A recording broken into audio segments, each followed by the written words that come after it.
Hey gin lovers, ba ba ba da. Hey gin lovers, ba ba ba da. Drink a little gin with me, ba ba ba da da dum.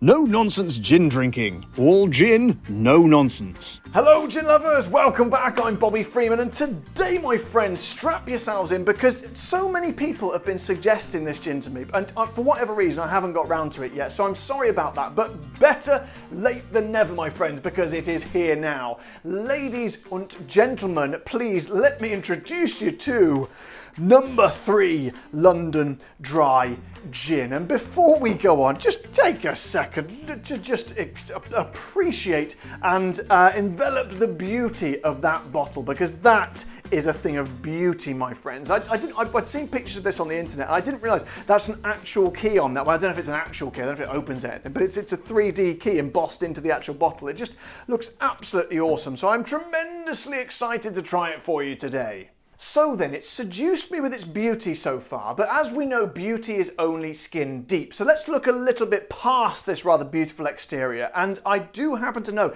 that this gin has won Best Gin in the World 4 times. Now that's quite an accolade and quite a lot to live up to. And I also know it was invented by a guy called David Clutton, or Dr. David Clutton to be precise, and he is the only person in the world to have a PhD in gin. So I would like to think that he knows what he's doing and he's made a good one. So let's have a look to see what they say about for themselves, say about them, for them, to them.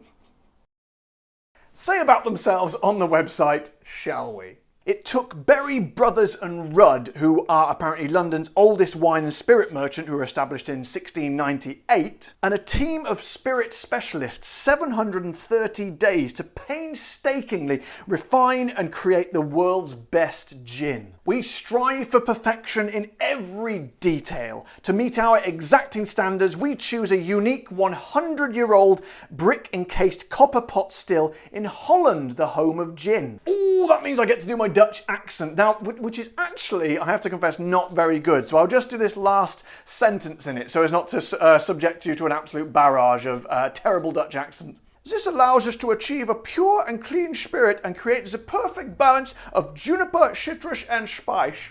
As you can see, it needs a bit of work, but never mind, my friends, let's crack on. Now, it's interesting they talk about Holland being the home of gin, because those of you who don't know this, you have a look at my History of Gin video.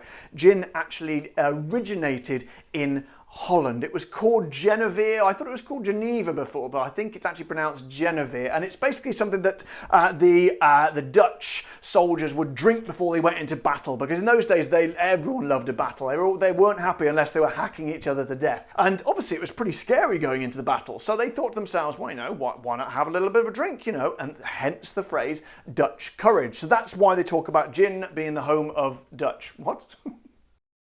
Holland being the home of gin. And there, my friends, we have another example of something that most channels would edit out, but not on No Nonsense Gin Drinking. So then, we fannied around enough, let's get the old top off. Now, do we have a oh, I think we do. I thought it was a screw top, but it is indeed a cork, and we know what that means. It's the cork test! The cork test. So then, we'll try for a squeak. We don't really get it very often, but we'll try, you never know.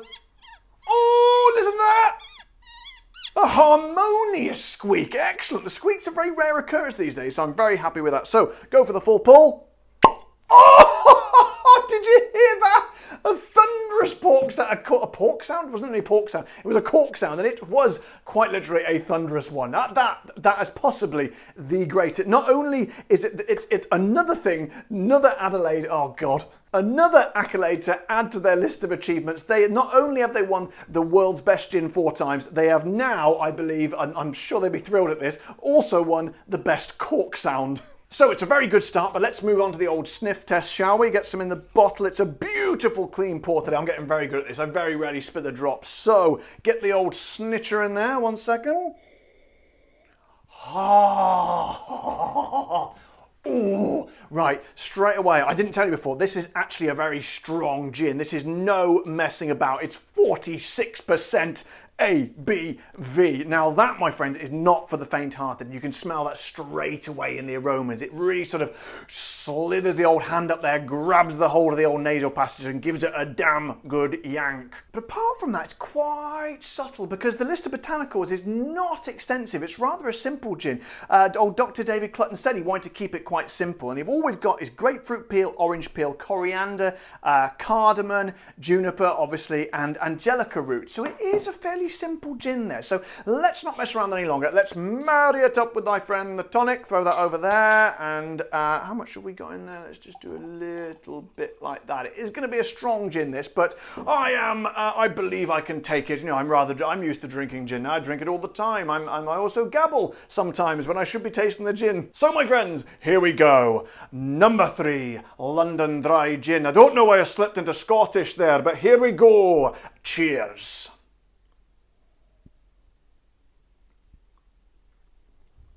Holy shit.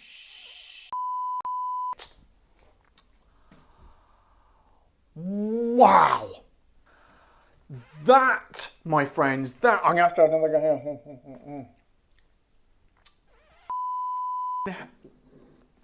That now, oh.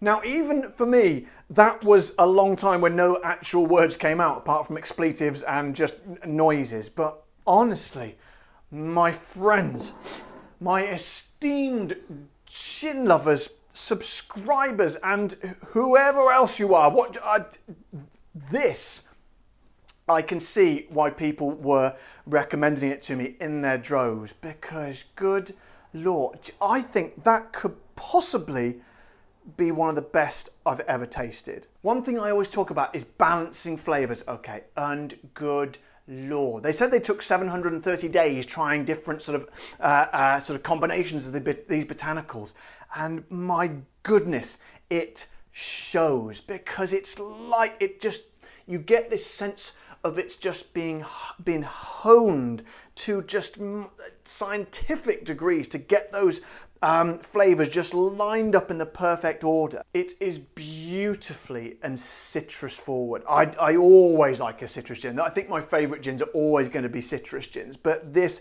has got it in abundance, but it's backed up with the absolute exquisitely perfect amount of juniper and that angelica root in there, which lends that sort of dryness you get in the back of your throat to gin. But then the beauty of it is that there are other gins that have all that lined up, you know, but it's just with that extra, with having 46%, it's not boosting into the stratospheric regions of navy strength, but that bit of extra oomph.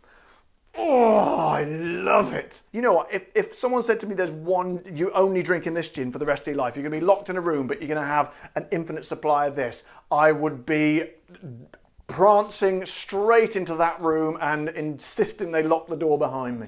And for those of you who are numbering why it's called number 3, it's because Berry Brothers, what they call Berry Brothers and Rudd, they are based at number 3 St James's Street. And apparently this key is actually a replica of the one to their oldest room, which is called the parlour. And it sort of symbolises trust in the brand. And I tell you what, key or no key, I trust these guys with my life. So you're thinking to yourselves, what on earth am I going to have to pay for this? Because that sounds extraordinary. I'm surely going to have to pay way over the odds for this one. Well, my friends, good news, you are not. It is kind of the top end of my bracket. It's bang on £30, and I always say you shouldn't have to pay more than that unless you're trying to support one of the smaller distilleries. But this is widely available, this fellow, and it's bang on the £30 mark. And I had a look on some of the American websites. It's around about $37 and €33. So all in all, to get something that is truly as spectacular and with a nice bit of punch of that extra ABV as well, I would say that is truly a bargain, my friends. So there is only one thing left to say. I think you know what it's going to be. I say to you, Berry Brothers and Berry Brothers and Rudd, and of course to Dr. David Clutton, who created this exceptional piece of gin-making wizardry. Keep up the good work.